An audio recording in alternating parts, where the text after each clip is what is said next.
أعوذ بالله من الشيطان الرجيم. بسم الله الرحمن الرحيم. ويسألونك عن ذي القرنين قل سأتلو عليكم منه ذكرا. അസ്സലാമു അലൈക്കും വറഹ്മത്തുള്ളാഹി വബറകാതുഹു. ഖുർആൻ പദം 954 ദിവസത്തിലേക്ക് എല്ലാവരെയും ഹാർദമായി സ്വാഗതം ചെയ്യുന്നു. സൂറത്തുൽ കഹ്ഫിലെ 83-ാമത്തെ ആയത്താണ് ഇന്ന് പഠനവിധേയമാക്കുന്നത്. ക്ലാസ് ആരംഭിക്കുന്നതിനായി ആദരണീയനായ ഡോക്ടർ എ.ഐ. വിലായത്തുള്ള സാഹിബിനെ ക്ഷണിക്കുന്നു. അസ്സലാമു അലൈക്കും വറഹ്മത്തുള്ളാഹി വബറകാതുഹു. അഊദു ബില്ലാഹി മിനശ് ശൈത്വാനിർ റജീം. ബിസ്മില്ലാഹിർ റഹ്മാനിർ റഹീം. വയസ്അലൂനക അൻ ദിൽ ഖർനൈൻ ഖുൽ സഅത്ലു അലൈക്കും മിൻഹു ദിക്റ. സദഖല്ലാഹുൽ അലിയ്യുൽ അലീം. സൂറത്തുൽ കഹ്ഫിലെ 83-ാമത്തെ ആയത്താണ് ഞാൻ നിങ്ങളെ കേൾപ്പിച്ചിട്ടുള്ളത്. സൂറത്തുൽ കഹ്ഫിൽ പ്രതിപാദിക്കപ്പെടുന്ന ഏറ്റവും സുപ്രധാനമായ 3 വിഷയങ്ങളിൽ മൂന്നാമത്തേതാണ് ഇവിടെ തുടങ്ങുന്നത്. ദുൽഖർനൈനുമായി ബന്ധപ്പെട്ടുകൊണ്ടുള്ള ചില പരാമർശങ്ങൾ, ദുൽഖർനൈനുമായി ബന്ധപ്പെട്ട ചില വിഷയങ്ങളാണ് ഇവിടുന്ന് അങ്ങോട്ട് ഏതാനും ആയത്തുകളിലായിട്ട് ചർച്ചയിൽ വരുന്നത്. നമ്മൾ പിന്നിട്ട ഭാഗം മൂസ അലൈഹി ഇസ്ലാമും ഖിദർ അലൈഹി ഇസ്ലാമുമായി ബന്ധപ്പെട്ടുകൊണ്ടുള്ള കാര്യങ്ങൾ അടങ്ങിയതാണ്. അതില് 3 സംഭവങ്ങൾ മൂസ അലൈഹി ഇസ്ലാമിന് ക്ഷമ അവലംബിക്കാൻ കഴിയാതെ പോയ 3 വിഷയങ്ങൾ, 3 കാര്യങ്ങൾ ഖിദർ അലൈഹിസ്സലാം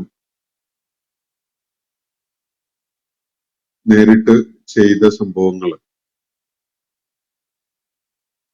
അതിനുള്ള വിശദീകരണമാണ് ഇന്നലെ നമ്മൾ വായിച്ച ഭാഗത്ത് നൽകപ്പെടുകയുണ്ടായത്. ഖിദർ അലൈഹിസ്സലാമുമായി ഒരുമിച്ച് യാത്ര ചെയ്യുന്നതിന് മുന്നോട്ട് വയ്ക്കപ്പെട്ടിരുന്ന നിബന്ധന, കാര്യങ്ങള് ഖിദർ അലൈഹിസ്സലാം വിശദീകരിച്ചു കൊടുക്കുന്നത് വരെ അദ്ദേഹം ചെയ്യുന്ന നടപടികൾ, അദ്ദേഹം എടുക്കുന്ന അദ്ദേഹത്തിന്റെ നടപടിക്രമങ്ങള്, പ്രവർത്തനങ്ങൾ, ഇതിനെ കുറിച്ചൊന്നും ചോദ്യങ്ങൾ ഉന്നയിക്കരുത് എന്നതാണ്.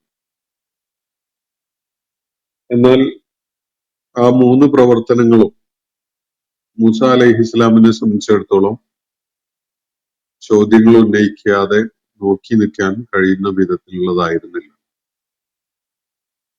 കപ്പലിന് ദ്വാരപ്പെടുത്തിയതും ഒരു കൗമാരപ്രായക്കാരനെ കൊന്നുകളഞ്ഞതും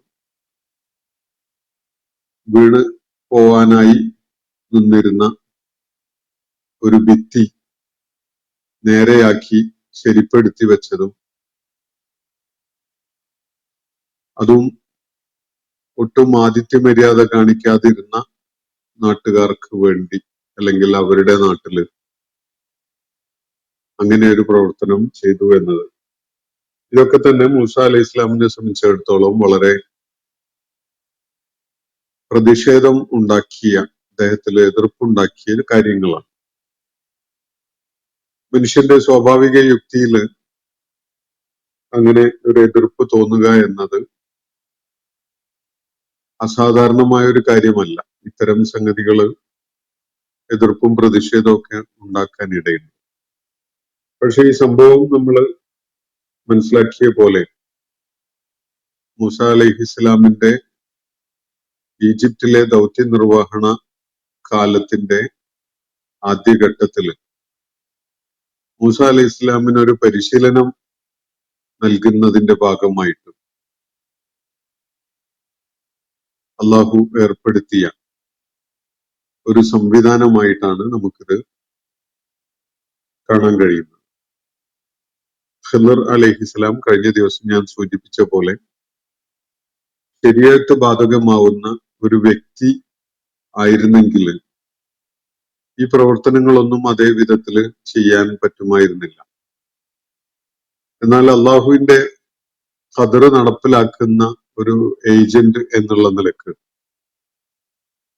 ഒരു പക്ഷേ മലക്ക് അല്ലെങ്കിൽ അതുപോലെയുള്ള ഒരു സംവിധാനം, അള്ളാഹു സ്വീകരിച്ച ഒരു സംവിധാനം എന്ന നിലക്ക് നമ്മൾ അതിനെ നോക്കിക്കാണുമ്പോൾ അതിന്റെ സ്വാഭാവികത നമുക്ക് ഉൾക്കൊള്ളാൻ യാതൊരു പ്രയാസവുമില്ല. ഇത്തരം കാര്യങ്ങള് നമ്മുടെ ഒക്കെ തന്നെ ജീവിത കാലയളവില് പലപ്പോഴായിട്ട് നമ്മൾ നേരിട്ടതും അനുഭവിച്ചതും ഒക്കെ ആയിരിക്കും. ഇത്തരം പ്രതിസന്ധികൾ ഉണ്ടാവാം, ഇങ്ങനത്തെ തിരിച്ചടികൾ ഉണ്ടാവാം. ഇങ്ങനെയൊക്കെയുള്ള സംഗതികൾ സ്വാഭാവികമായിട്ട് തന്നെ നമ്മുടെ ജീവിതത്തിൽ നിരന്തരം ഉണ്ടായിക്കൊണ്ടിരിക്കുന്ന കാര്യങ്ങളാണ്. പലപ്പോഴും നമുക്ക് അത് ഉൾക്കൊള്ളാൻ പറ്റാത്ത അവസ്ഥയൊക്കെ ഉണ്ടാവും. എന്നാൽ അള്ളാഹുവിന്റെ നടപടിക്രമങ്ങളുടെ പിന്നില് അള്ളാഹുവിന്റെ ചില സ്വദേശപരമായ ചരടുവലികൾ ഉണ്ടായിരിക്കും എന്നതാണ് ഇവിടെ മൂസ അലൈഹി ഇസ്ലാമിന് പകർന്നു നൽകപ്പെടുന്ന വലിയൊരു പാഠം. നമുക്കൊക്കെ തന്നെ അതിൽ വലിയൊരു പാഠം ഉൾക്കൊള്ളാനുണ്ട്. പ്രത്യക്ഷത്തില് നമുക്ക് പ്രയാസമുണ്ടാക്കുന്ന ഒരു അനുഭവം സംഭവിക്കുമ്പോൾ അതിന്റെ പേരിൽ നമ്മൾ അമിതമായി പ്രതികരിക്കുകയോ അല്ലെങ്കിൽ പ്രകോപിതാവുകയോ ഒന്നും ചെയ്യേണ്ടതില്ല എന്നൊരു സൂചന അതിൽ അടങ്ങിയിരിക്കുന്നു. അള്ളാഹുവിന്റെ പദ്ധതിയിൽ അതിനൊക്കെ തന്നെ അള്ളാഹുവിന്റെ ഒരു കാരുണ്യമായിട്ട് മനസ്സിലാക്കാൻ കഴിയുന്ന ഒരു തലം ഉണ്ടാവാൻ ഇടയുണ്ട് എന്നതാണ് ഇവിടെ സൂചിപ്പിക്കപ്പെട്ടിരിക്കുന്ന ഒരു കാര്യം. റഹ്മത്തൻ മിർ റബ്ബിക എന്നാണ് മൂസ അലൈഹിസ്സലാമിനോട് ഖിദർ അലൈഹിസ്സലാം അതിനെ വിശേഷിപ്പിക്കുന്നത്. സ്വന്തം നിലക്കുള്ള സ്വേച്ഛ പ്രകാരമായിട്ടുള്ള എന്റെ ഭാഗത്തു നിന്നുള്ള പ്രവർത്തനങ്ങളായിരുന്നില്ല ഇതൊന്നും തന്നെ. നിന്റെ റബ്ബിന്റെ അടുക്കൽ നിന്നുള്ള കാരുണ്യമായിട്ടാണ് അതൊക്കെ നിർവഹിക്കപ്പെട്ടിരിക്കുന്നത്. വമാ ഫഅൽതുഹു അൻ അംരി എന്നാണ് അദ്ദേഹം പറയുന്നത്. തുടർന്ന് അതൊന്നും എന്റെ കാര്യം എന്നുള്ള നിലക്ക് എന്റെ സ്വമേധയ ഉള്ള സ്വേച്ഛയോടെ ഉള്ള പ്രവർത്തനങ്ങളായിട്ട് മനസ്സിലാക്കേണ്ടതില്ല. അതൊക്കെ ദൈവിക നിർദ്ദേശപ്രകാരം നടപ്പിലാക്കപ്പെട്ട കാര്യങ്ങൾ മാത്രമാണ് എന്നുമല്ല, അള്ളാഹുവിന്റെ കാരുണ്യത്തിന്റെ റഹ്മത്തിന്റെ ചില പ്രകടനം ആയിട്ട് അതിനെ മനസ്സിലാക്കാവുന്നതേ ഉള്ളൂ എന്നാണ് ഇവിടെ സൂചിപ്പിക്കപ്പെട്ടിട്ടുള്ള കാര്യം. അപ്പൊ കാര്യങ്ങളുടെ ആന്തരികമായ സൂചനകളെയും മറഞ്ഞുകിടക്കുന്ന ചില വസ്തുതകളെയും നമുക്ക് അറിയാത്തത് കൊണ്ടാണ് പലപ്പോഴും നമ്മൾ അതിനെയൊക്കെ വിധിയുടെ വിളയാട്ടം എന്നോ വിധിയുടെ ക്രൂരത എന്നോ പ്രകൃതിയുടെ വിനോദം എന്നോ ഒക്കെ പറഞ്ഞുകൊണ്ട് അതിനെ ഇത്തരം സംഗതികളെ പരാമർശിക്കാറുള്ളത്. അപ്പൊ അങ്ങനെ ഒരു നിലപാട് സ്വീകരിക്കുന്നത് ശരിയല്ല. നമ്മുടെ നിയന്ത്രണത്തിൽ ഇല്ലാത്തൊരു സംഗതി അത് ഒരു തിരിച്ചടിയായിട്ടോ വലിയ പരീക്ഷണമായിട്ടോ ഒക്കെ സംഭവിക്കുമ്പോൾ സഹനം അവലംബിക്കുക എന്നതല്ലാതെ അക്കാര്യത്തിൽ നമ്മൾ അമിതമായി വികാര വിക്ഷോഭങ്ങൾക്ക് വിധേയമായിക്കൊണ്ടുള്ള പ്രതികരണം നടത്തുകയല്ല വേണ്ടത് എന്നതാണ് ഈ സംഭവങ്ങളിലൂടെ പഠിപ്പിക്കപ്പെടുന്ന ഒരു കാര്യം. അതിനെ തുടർന്നാണ് ദുൽഖർനൈനുമായി ബന്ധപ്പെട്ടുകൊണ്ടുള്ള വിവരണം വരുന്നത്. ഞാൻ നിങ്ങളെ ഒരു ആയത്ത് മാത്രമാണ് ഇന്ന് കേൾപ്പിച്ചിട്ടുള്ളത്, 83-ാമത്തെ ആയത്ത്. ആ ആയത്തും ആ തുടർന്നുള്ള ആയത്തുകളിൽ അടങ്ങിയിരിക്കുന്ന വിഷയങ്ങളുമായി ബന്ധപ്പെട്ടുകൊണ്ടുള്ള ചില കാര്യങ്ങൾ നിങ്ങൾ കേൾപ്പിക്കാമെന്നാണ് വിചാരിക്കുന്നത്. വയസ്അലൂനക അൻ ദുൽഖർനൈൻ, പ്രവാചകരെ താങ്കളോട് അവര് ദുൽഖർനൈനെ കുറിച്ച് ചോദിക്കുന്നു. ദുൽഖർനൈനെ കുറിച്ചും ചോദിക്കുന്നു എന്നാണ് വ യസ്അലൂനക എന്ന് പറയുമ്പോൾ അതിലടങ്ങിയിട്ടുള്ളത്. അപ്പൊ അതിന്റെ തൊട്ടു മുമ്പിലുള്ള മൂസ ഖിളർ അലൈഹി അസ്സലാം, അതുമായി ബന്ധപ്പെട്ടുകൊണ്ടുള്ള സംഭവങ്ങളും അങ്ങനെയുള്ള ഉന്നയിക്കപ്പെട്ട ഒരു ചോദ്യത്തിനുള്ള പ്രതികരണമായിട്ട് നൽകിയ വിവരണമാണ് എന്ന് മനസ്സിലാക്കാൻ സാധിക്കും. യഹൂദരുടെ പ്രേരണയിൽ മക്കയിലെ നബി സല്ലല്ലാഹു അലൈഹി വസല്ലം അഭിസംബോധന ചെയ്തിരുന്ന ആ സമൂഹത്തിൽപ്പെട്ട ആളുകൾ, അവിടുത്തെ പ്രമാണിമാരോ മറ്റോ ഒക്കെ ഉന്നയിച്ച ചോദ്യങ്ങളുടെ കൂട്ടത്തിൽ ഒന്നാവാനാണ് ഈ ചോദ്യത്തിനും സാധ്യതയുള്ളത്. ദുൽഖർനൈനെ കുറിച്ചാണ് അവർ ചോദിക്കുന്നത്. ദുൽഖർനൈൻ എന്ന് പറഞ്ഞാൽ 2 ഖർനുള്ളവൻ എന്നാണ് അർത്ഥം. ദുൽ ഖർനൈൻ, ഖർന് എന്ന് പറഞ്ഞാൽ കൊമ്പ്, ഹോണാണ് ഉദ്ദേശിക്കുന്നത്. 2 ഹോൺസ് ഉള്ള, 2 കൊമ്പുകളുള്ളവൻ എന്നാണ് അതിന്റെ ഭാഷാപരമായ സൂചന. അതിന് വ്യത്യസ്തമായ വ്യാഖ്യാനങ്ങൾ നൽകപ്പെടുന്നത് കാണാം. അത് ഒരാളുടെ 2 പ്രമുഖമായ ശ്രദ്ധേയമായ മുന്നേറ്റങ്ങളെ സൂചിപ്പിച്ചുകൊണ്ട് ഉള്ള ഒരു പേരാണ് എന്ന് കാണാൻ സാധ്യതയുണ്ട്. 2 ഖർണിന് വേറൊരു അർത്ഥമുള്ള നൂറ്റാണ്ട്, തലമുറ എന്നൊക്കെയാണ്. അപ്പൊ 2 തലമുറകളിൽ ആയിട്ട് ജീവിച്ച ഒരാള്, അല്ലെ 2 നൂറ്റാണ്ടുകളിലായിട്ട് ജീവിച്ച ഒരാള് എന്ന നിലക്ക് കാണാം. അല്ലെങ്കിൽ 2 കാലഘട്ടങ്ങളിൽ പ്രസക്തനാവുന്നവൻ എന്ന അർത്ഥത്തില് വന്ന പേരാവാം. എന്തായാലും ഇതിനൊന്നും കൃത്യമായി ഇന്നത് ഇതുപോലെയാണ് എന്ന് കൃത്യമായി പറയാവുന്ന വിധത്തിലുള്ള വിശദീകരണങ്ങളല്ല നൽകപ്പെട്ടിട്ടുള്ളത്. ഇങ്ങനെയുള്ള സാധ്യതകൾ ചൂണ്ടിക്കാണിക്കപ്പെടുകയാണ് ചെയ്യുന്നത്. ദുൽഖർനൈൻ എന്ന പേരിൽ ഖുർആൻ പരാമർശിക്കുന്നതിനെ തുടർന്നാണ് ഇങ്ങനെ ഒരു ചരിത്ര കഥാപാത്രം വിശ്രുതനാവുന്നത്. ഈ 2 കൊമ്പുകളുള്ളവൻ എന്ന സൂചനയിലൂടെ ചരിത്രത്തിലെ പിന്നിട്ട നാളുകളിൽ ഒരു വളരെ പ്രത്യേകമായ, വളരെ ശ്രദ്ധേയമായ ഒരു ദൗത്യം നിർവഹിച്ച ദിഗ്വിജയിയായ, വളരെ പ്രമുഖനായ ഒരു ചരിത്ര കഥാപാത്രം, ആ ചരിത്ര കഥാപാത്രത്തെയാണ് ഇവിടെ പരാമർശിക്കുന്നത്. അപ്പൊ ഇതിന് ഈ വ്യക്തിയെ കുറിച്ച് അവിടെ ചോദ്യങ്ങൾ ഉന്നയിക്കപ്പെട്ടു എന്നത് നൽകുന്ന ഒരു സൂചന. ദുൽഖർനൈൻ എന്ന പദം പ്രയോഗിച്ചുകൊണ്ട് ഇവിടെ നടത്തിയിരിക്കുന്ന പരാമർശത്തിലുള്ള വ്യക്തി ചോദ്യങ്ങൾ ഉന്നയിച്ചവരോ ചോദ്യങ്ങൾ ഉന്നയിക്കാൻ വേണ്ടി അവർക്ക് നിർദ്ദേശിച്ചു കൊടുത്തവരോ ഒക്കെ ഏതോ വിധത്തില് അറിയുന്ന ഒരാളാണ്. നേരത്തെ അഹ്ലുൽ കഹ്ഫിനെ കുറിച്ച് പരാമർശിച്ചപ്പോ ആ സംഭവങ്ങള് ഏതോ രൂപത്തില് അവർക്ക് അറിയാമായിരുന്നു. ആ അറിവിന്റെ അടിസ്ഥാനത്തിലാണ് യഹൂദര് മക്കയിലെ പ്രമാണിമാരോട് ഈ ചോദ്യങ്ങൾ മുഹമ്മദ് നബി സല്ലല്ലാഹു അലൈഹി വസല്ലമയുടെ മുന്നിൽ ഉന്നയിക്കാൻ വേണ്ടി പറയുകയുണ്ടായത്. അതേപോലെ യഹൂദർക്ക് ഏറ്റവും ചുരുങ്ങിയത് ഭാഗികമായിട്ടെങ്കിലും ഇങ്ങനെ ഒരു കഥാപാത്രത്തെ കുറിച്ച് അറിയാമായിരുന്നു എന്നതാണ് ഈ അദ്ദേഹത്തെ കുറിച്ച് ഒരു ചോദ്യം ഉന്നയിക്കപ്പെട്ടു എന്നത് നൽകുന്ന സൂചന.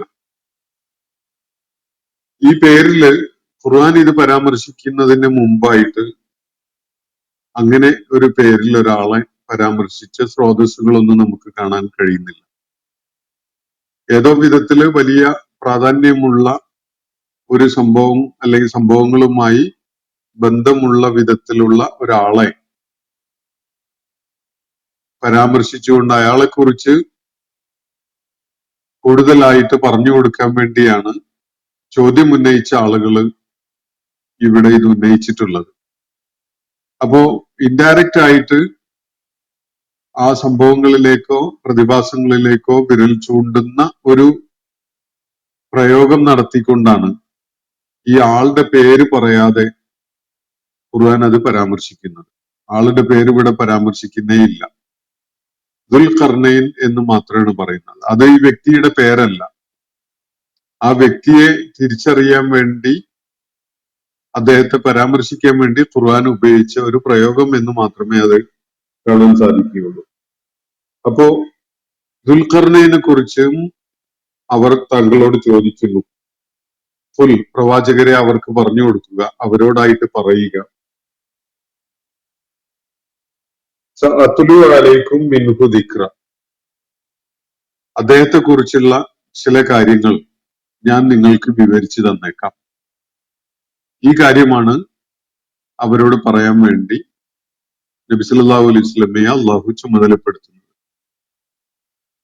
അവര് ദുൽഖർനൈനെ കുറിച്ചും ചോദിക്കുന്നു. ദുൽഖർനൈനെ കുറിച്ചും ചില കാര്യങ്ങൾ ഞാൻ നിങ്ങൾക്ക് പറഞ്ഞു തന്നേക്കാം, നിങ്ങൾക്ക് ഓതി കേൾപ്പിച്ചു തന്നേക്കാം, അല്ലെങ്കിൽ നിങ്ങളെ കേൾപ്പിക്കാം എന്നാണ് ഇവിടെ മറുപടിയായിട്ട് പറഞ്ഞു തുടങ്ങുന്നത്. അതിനുശേഷം ഏതാനും ആയത്തുകളിലായിട്ട് ദുൽഖർനൈനെ ചരിത്രത്തില് ശ്രദ്ധേയനാക്കുന്ന ചില സംഗതികൾ പരാമർശിച്ചുകൊണ്ട് കൂടുതലായിട്ട് പരിചയപ്പെടുത്തുന്നുണ്ട് തുടർന്നുള്ള ആയത്തുകളിൽ. അപ്പൊ ഇവിടെ പരാമർശിക്കപ്പെട്ടിരിക്കുന്ന ദുൽഖർനൈൻ ചില കാര്യങ്ങൾ അദ്ദേഹം നിർവഹിച്ചതായിട്ട് ഖുർആൻ തുടർന്നുള്ള ആയത്തുകളിൽ പറയുന്നുണ്ട്. അദ്ദേഹം പടിഞ്ഞാറോട്ട് നടത്തിയ യാത്ര, കിഴക്കോട്ട് നടത്തിയ യാത്ര, വടക്കോട്ടും തെക്കോട്ടും നടത്തിയ യാത്ര, അതുപോലെ തങ്ങളെ ദ്രോഹിച്ചുകൊണ്ടിരിക്കുന്ന, തങ്ങൾക്ക് വലിയ ശല്യമുണ്ടാക്കിക്കൊണ്ടിരിക്കുന്ന ഒരു വർഗം, ഒരു വിഭാഗം, യഅ്ജൂജ് മഅ്ജൂജ് എന്ന് ഖുർആൻ ഇവിടെ പരാമർശിക്കുന്നുണ്ട്. അവരിൽ നിന്ന് തങ്ങളെ സംരക്ഷിക്കുന്നതിന് വേണ്ടി, അവരുടെ ആക്രമണങ്ങൾ തടയുന്നതിന് വേണ്ടി തങ്ങൾക്കും അവർക്കും ഇടയിൽ ഒരു ഭിത്തി പണിത് തരണം എന്ന് ആവശ്യപ്പെട്ടുകൊണ്ട് ദുൽഖർനൈനെ സമീപിച്ച ആളുകൾക്ക് വേണ്ടി ദുൽഖർനൈൻ ചെയ്ത കാര്യങ്ങൾ. ഈ കാര്യങ്ങളൊക്കെയാണ് ദുൽഖർനൈനുമായി ബന്ധപ്പെട്ടുകൊണ്ട് ഖുർആനിൽ ഇവിടെ സൂറത്തുൽ കഹ്ഫില് നമ്മൾ ഈ പാരായണം ചെയ്തു വെച്ച ആയത്തുകളുടെ തുടർച്ചയായിട്ട് വിവരിക്കപ്പെടുന്നത്. 3 സുപ്രധാനമായ കാര്യങ്ങൾ. ഒന്ന്, അദ്ദേഹം കിഴക്കോട്ടും പടിഞ്ഞാറോട്ടും നടത്തിയ അദ്ദേഹത്തിന്റെ പടയോട്ടം അല്ലെങ്കിൽ യാത്ര. രണ്ടാമത്തത്, തെക്കോട്ടും വടക്കോട്ടുമായിട്ടുള്ള യാത്ര. മൂന്നാമത്തത്, ഈ സഹായം തേടിക്കൊണ്ടുവന്ന ഒരു സമൂഹത്തിന് അവരെ ദ്രോഹിച്ചുകൊണ്ടിരുന്ന യഅ്ജൂജ് മഅ്ജൂജ് വിഭാഗങ്ങളിൽ നിന്ന് സംരക്ഷണം നൽകുന്നതിന് വേണ്ടി അവർക്കിടയിൽ ഒരു ഭിത്തി പണിതു കൊടുത്തു എന്ന സംഭവം. ഈ 3 കാര്യങ്ങൾ വെച്ചുകൊണ്ടാണ് ദുൽഖർനൈൻ ആരായിരുന്നു എന്നത് നമുക്ക് ചരിത്രപരമായിട്ട് ഐഡന്റിഫൈ ചെയ്യാൻ വേണ്ടിയുള്ള ശ്രമങ്ങൾ നടത്താൻ സാധിക്കുക. ഒരു കാര്യം വെളിപ്പെടുന്നത് ദുൽഖർനൈൻ അള്ളാഹുവിന്റെ സ്വാലിഹികളായ ദാസന്മാരിൽപ്പെട്ട ഒരാളായിരുന്നു എന്നതാണ്. അള്ളാഹുവിന്റെ വിധിവിലക്കുകളെ മാനിച്ചുകൊണ്ട്, സത്യം ഉയർത്തിപ്പിടിച്ചുകൊണ്ട് നീതി നടപ്പിലാക്കാൻ സന്നദ്ധനായ ഒരു ഉത്കൃഷ്ടനായ മനുഷ്യനായിരുന്നു ദുൽഖർനൈൻ എന്നത് തർക്കരഹിതമായ വിധത്തിൽ നമുക്ക് ഈ ആയത്തുകളുടെ സൂചനകളിൽ നിന്ന് മനസ്സിലാക്കാൻ സാധിക്കും.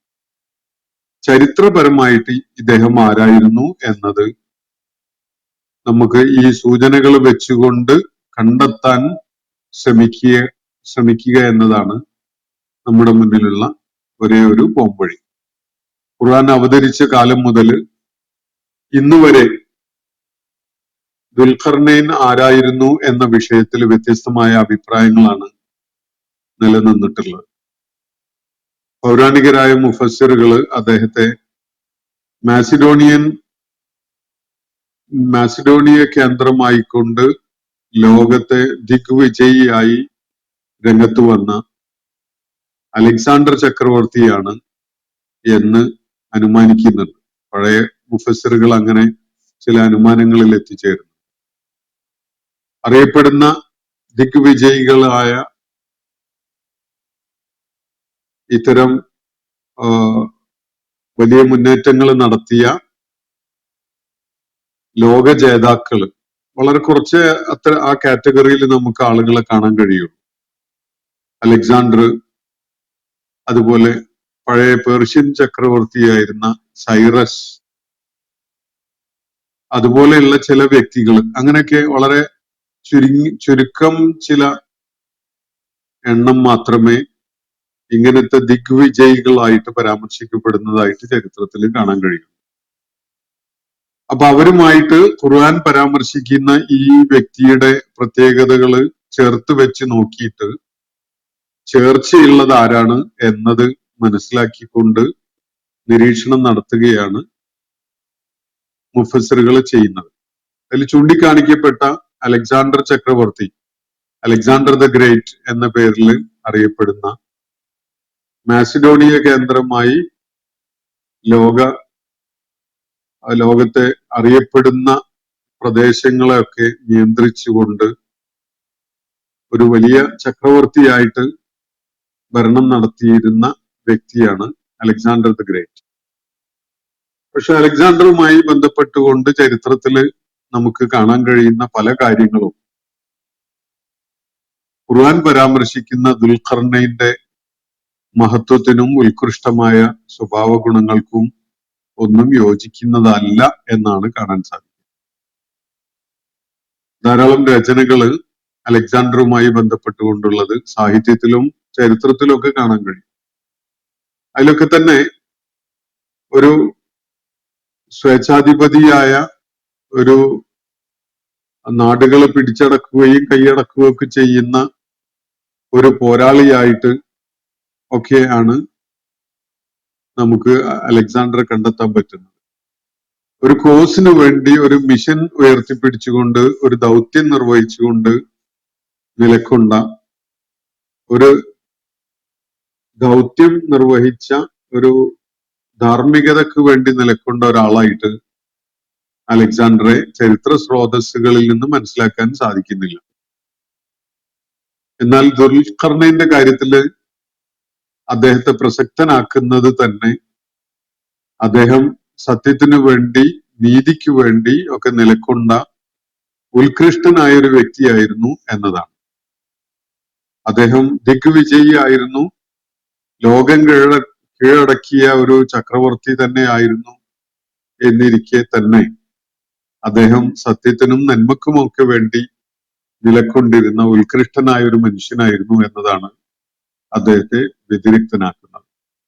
അലക്സാണ്ടറുടെ കാര്യത്തില് ആ ഒരു ഭാഗം അത്രത്തോളം സ്വീകാര്യമായിട്ട് നമുക്ക് കാണാൻ സാധിക്കുന്നില്ല.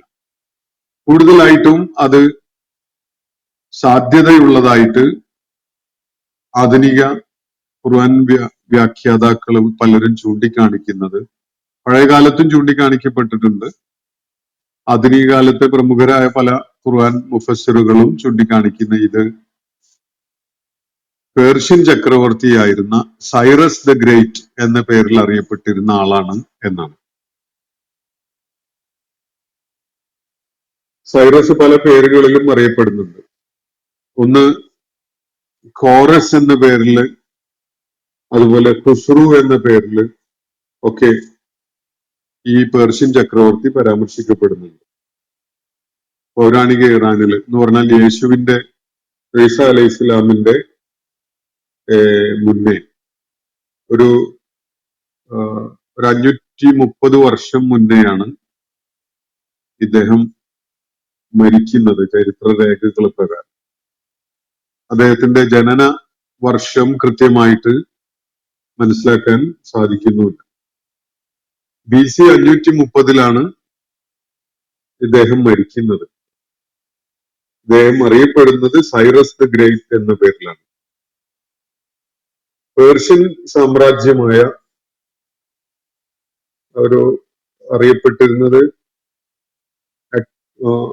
അക്യുമിനീഡ് എന്ന പേരിൽ അറിയപ്പെട്ടിരുന്നത്. അക്യുമിനീഡ് പേർഷ്യൻ ഡൈനസ്റ്റി അതിന്റെ തലവനായി, അതിന്റെ ഫൗണ്ടർ ആയിട്ടാണ് ഇദ്ദേഹം ചരിത്രത്തിൽ അറിയപ്പെടുന്നത്. സൈറസ് രണ്ടാമൻ, Cyrus the second of Persia എന്ന നിലക്കും ഇദ്ദേഹത്തെ പരാമർശിക്കുന്നത് കാണാൻ സാധിക്കും.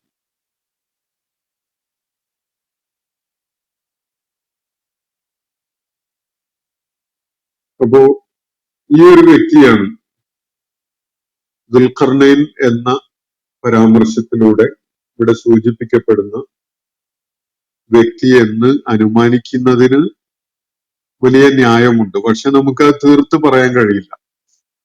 സൈറസ് ദ ഗ്രേറ്റ് തന്നെയാണ് ഇറാനിലെ, പേർഷ്യയിലെ ഒരു ക്രിസ്തുവിന് മുമ്പ് ഒരു 530 വർഷം മുമ്പ് മരിച്ചുപോയ വലിയ സ്വാധീനമുണ്ടായിരുന്ന, വലിയ പടയോട്ടങ്ങൾ നടത്തിയ ആ ചക്രവർത്തി, സൈറസ് രണ്ടാമൻ എന്ന ചക്രവർത്തിയാണ് ഈ വ്യക്തി എന്ന് കൃത്യമായി അങ്ങ് ഉറപ്പിച്ച് പറയുക നമുക്ക് സാധിക്കുന്ന ഒരു കാര്യമല്ല. അനുമാനിച്ചുകൊണ്ട് ചില ലക്ഷണങ്ങളും സൂചനകളും ഒക്കെ വെച്ചുകൊണ്ട് അദ്ദേഹം ദുൽഖർനൈൻ ചരിത്രപരമായി ഇങ്ങനെ സൈറസ് രണ്ടാമൻ എന്ന പേരിൽ അറിയപ്പെട്ടിരുന്ന പേർഷ്യൻ ചക്രവർത്തിയായിരുന്നു എന്ന് മനസ്സിലാക്കുന്നതിൽ തെറ്റില്ല എന്നാണ് കാണാൻ കഴിയുന്നത്. അദ്ദേഹം വലിയ ഭരണാധിപനായിരുന്നു, വലിയ ദിഗ്വിജയിയായിരുന്നു, വലിയ ജേതാവായിരുന്നു. കിഴക്കോട്ടും പടിഞ്ഞാറോട്ടും വടക്കോട്ടും തെക്കോട്ടും ഒക്കെ വലിയ രാജ്യങ്ങൾ കീഴ്പ്പെടുത്തിക്കൊണ്ട് തന്റെ അധീനതയിൽ കൊണ്ടുവരുന്ന പടയോട്ടങ്ങൾ നടത്തിയിരുന്ന ആളാണ്. അതേപോലെ തന്നെ അദ്ദേഹത്തെ കുറിച്ചുള്ള പരാമർശങ്ങളില് ശത്രുക്കൾക്ക് വരെ അദ്ദേഹത്തെ കുറിച്ച് വലിയ മതിപ്പും ബഹുമാനവുമായിരുന്നു എന്നതാണ്. സൈറസ് രണ്ടാമൻ ശത്രുക്കളെ കീഴ്പ്പെടുത്തിയ സമൂഹങ്ങൾക്ക് വരെ അദ്ദേഹത്തെ കുറിച്ച് വളരെ നല്ല കാര്യങ്ങളാണ് പറയാനുണ്ടായിരുന്നത്. വലിയ അഡ്മിറേഷനോട് കൂടിയാണ് അദ്ദേഹത്തെ അവര് പരാമർശിച്ചിരുന്നത് എന്നാണ് കാണാൻ കഴിയുന്നത്. ദൈവഭക്തനായ നീതിമാനായിരുന്നു അദ്ദേഹം എന്നതാണ് സൈറസിനെ കുറിച്ചുള്ള പരാമർശങ്ങളിൽ നിന്ന് മനസ്സിലാക്കാൻ സാധിക്കുന്നത്. ദുൽഖർനൈനെ പരാമർശിച്ചുകൊണ്ട് ഖുർആൻ നടത്തുന്ന ചില നിരീക്ഷണങ്ങൾ സൈറസിന്റെ ഈ പ്രത്യേകതകളുമായിട്ട് വളരെ ചേർന്ന് വരുന്നതായിട്ട് കാണാൻ കഴിയുന്നത് കൊണ്ടാണ് ഇദ്ദേഹത്തെ ദുൽഖർനൈൻ സൈറസ് ആണ് എന്ന് അനുമാനിക്കുന്നതിന് പലരും പ്രേരിതരാവുന്നത്. അദ്ദേഹം നടത്തിയ ചില പടയോട്ടങ്ങളുടെ ഭാഗമായിട്ട് ബാബിലോൺ രാഷ്ട്രത്തെ കീഴ്പ്പെടുത്തി എന്നതും അവിടെ തടവിലായിരുന്ന, ദീർഘകാലം തടവിലാക്കപ്പെട്ടിരുന്ന ഇസ്രായേൽ മക്കൾ, ബനു ഇസ്രായേൽ സമൂഹത്തിന് അവരുടെ ആസ്ഥാനത്ത് നിന്ന് പിടിച്ചുകൊണ്ടുവന്ന് തടവിലാക്കപ്പെട്ടിരുന്ന ആളുകൾ സൈറസിന്റെ പടയോട്ടത്തിന്റെ ഭാഗമായി ബാബിലോൺ പ്രദേശം മോചിതമായപ്പോ അവര് ഫ്രീ ആക്കപ്പെട്ടു എന്നത് ചരിത്രരേഖകളിൽ കാണാൻ സാധിക്കും. നമ്മൾ നേരത്തെ സൂറത്തുൽ ഇസ്രാ പഠിച്ചപ്പോ ഈ വിഷയം, ബാബിലോണിയയിൽ തടവിലാക്കപ്പെട്ടിരുന്ന യഹൂദരെ വിമോചിപ്പിച്ച കാര്യം സൂചിപ്പിക്കുകയുണ്ടായിട്ടുണ്ട്. അതേപോലെ തന്നെ സൈറസുമായി ബന്ധപ്പെട്ട മറ്റൊരു കാര്യം, ബൈത്തുൽ മഖ്ദിസില് ഹൈക്കൽ സുലൈമാൻ നിർമ്മിക്കുന്നതിന് നിർദ്ദേശം നൽകിയതും അതിനു വേണ്ട സാമ്പത്തികമായ പിന്തുണ നൽകിയതൊക്കെ ഇദ്ദേഹമാണ് എന്ന ഒരു സൂചനയും കാണാൻ പറ്റും. ഇദ്ദേഹത്തിന്റെ പടയോട്ടം പടിഞ്ഞാറ് ഏഷ്യ മൈനർ വരെയും സിറിയയുടെ തീരങ്ങൾ വരെയും ഒക്കെ എത്തുന്നുണ്ട്. കിഴക്ക് ബാൽക്ക് പ്രദേശം വരെ, ബാൾക്കൻ പ്രദേശം വരെ എത്തുന്ന ഒരു പടയോട്ടമായിരുന്നു അത് എന്നും സൂചന കാണാൻ കഴിയും. പക്ഷെ സൈറസുമായി ബന്ധപ്പെട്ടുകൊണ്ടുള്ള വിവരണങ്ങളിൽ ദുൽഖർനൈൻ നടത്തിയ വടക്കോട്ടും തെക്കോട്ടുമുള്ള യാത്രയുടെ കാര്യം ചരിത്രപരമായി എസ്റ്റാബ്ലിഷ് ചെയ്യാൻ സാധിക്കുന്നില്ല എന്ന ഒരു പോരായിക അവിടെ നിലനിൽക്കുന്നുണ്ട്. ഈ സൈറസിന്റെ രാജ്യം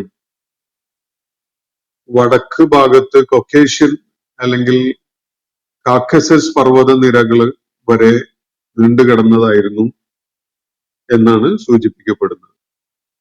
നേരത്തെ സൂചിപ്പിച്ച യജൂജ് മഅജൂജിന്റെ ആക്രമണങ്ങളിൽ നിന്ന് തങ്ങളെ രക്ഷപ്പെടുത്തണം, അതിനുവേണ്ടി ഒരു ഭിത്തി പണിത് തരണം എന്ന് ഒരു പ്രദേശത്തെ ആളുകള് ദുൽഖർനൈനോട് ആവശ്യപ്പെടുന്നു.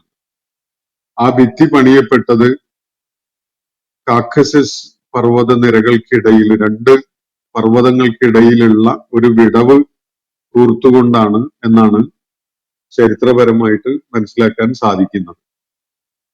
അപ്പോ കാക്കസസ് പർവ്വത നിരകൾക്ക് അപ്പുറത്ത് നിന്ന് തങ്ങളെ ആക്രമിച്ചുകൊണ്ടിരുന്ന യജൂജ് മഅജൂജ് വിഭാഗങ്ങളിൽപ്പെട്ട ആളുകൾ അവരെ തടഞ്ഞു നിർത്തുന്നതിന് വേണ്ടിയുള്ള ഭിത്തിയാണ് നിർമ്മിച്ചു കൊടുക്കാൻ വേണ്ടി ദുൽഖർനൈനോട് ആളുകൾ ആവശ്യപ്പെടുകയുണ്ടായത്.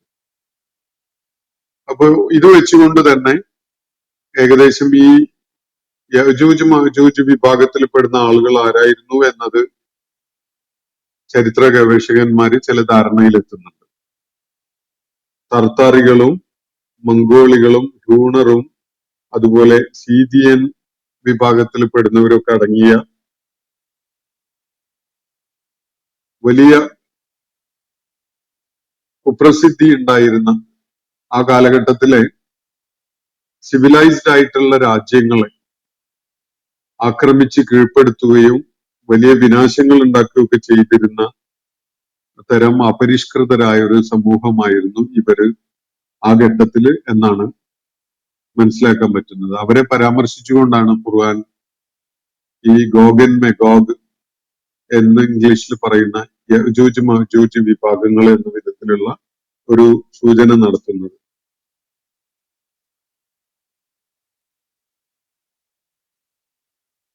ഇവരുടെ കടന്നാക്രമണങ്ങളിൽ നിന്ന് തങ്ങളെ രക്ഷപ്പെടുത്തണം എന്ന് പറഞ്ഞുകൊണ്ടാണ് ഈ പ്രദേശത്തെ ആളുകൾ ദുൽഖർനൈനെ സമീപിക്കുന്നത്. ഇത്രയൊക്കെയാണ് ഇതുമായി ബന്ധപ്പെട്ടുകൊണ്ട് നമുക്ക് ദുൽഖർനൈൻ ആരായിരുന്നു എന്നത് നിർണയിക്കാൻ ഉപകരിക്കുന്നതായിട്ട് ഗവേഷകന്മാർക്ക് കണ്ടെത്താൻ പറ്റിയിട്ടുള്ള പ്രസക്തമായ ഇൻഫർമേഷൻ. ചുരുക്കി പറഞ്ഞാൽ ഈസ അലൈഹി ഇസ്ലാമിന്റെ ഒരു 500-540 വർഷങ്ങൾക്ക് മുമ്പ് ലോകത്ത് വലിയ ശക്തിയും പ്രതാപവും ഒക്കെ കാണിച്ചുകൊണ്ട് നിലക്കൊണ്ടിരുന്ന ഒരു ഭരണാധികാരിയായിരുന്നു ദുൽഖർനൈൻ എന്നാണ് മനസ്സിലാക്കാൻ സാധിക്കുന്നത്.